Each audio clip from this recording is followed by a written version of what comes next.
My name is Michael Barnes, and in 1971 I was a Member of Parliament in the British House of Commons on the Labour Party side. Well, I got involved partly because of Bangladeshi people I knew in the UK who briefed me and made sure that but it was impossible at that time in the UK not to know about what was happening in Bangladesh, because the news was coming out, all the time, and people were well aware of the suffering and the slaughter that was taking place. And I became involved because I am a great believer in the right of peoples where there is a defined culture, geographical integrity, and the will of the people. If all those things are present, then the right for self-determination should be theirs. I went actually with a small group of 4 people organized by War on Want. War on Want is a British overseas aid charity. And we went, yes, certainly, to visit the refugee camps right round the borders of Bangladesh.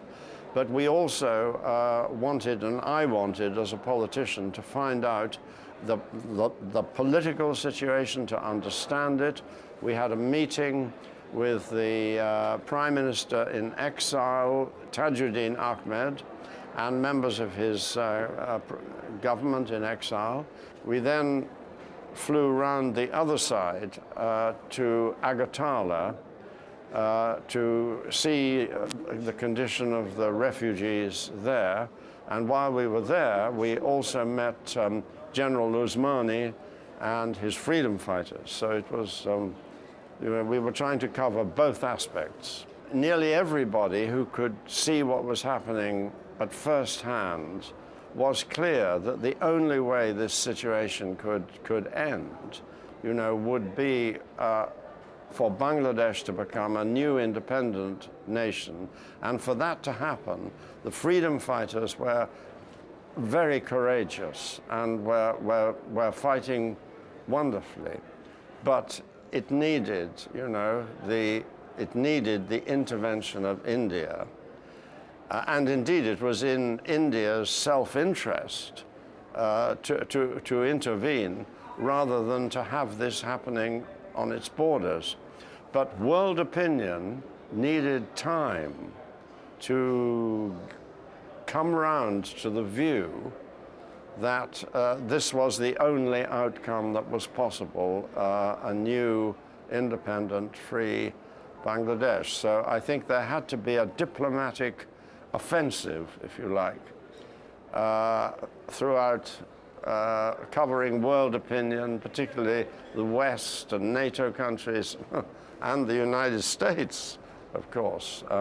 Britain, I think, was a bit uncertain at first how to react, but gradually became convinced. And Edward Heath's government and the Foreign Secretary, the former Prime Minister, Sir Alec Douglas-Home, they were very supportive when it came to the Indian intervention.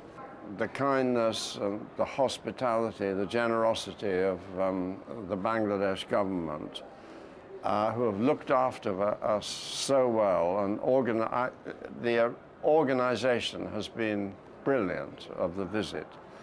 And the staff assigned to look after it, after us, have been so attentive and efficient. We could not have wished for anything better.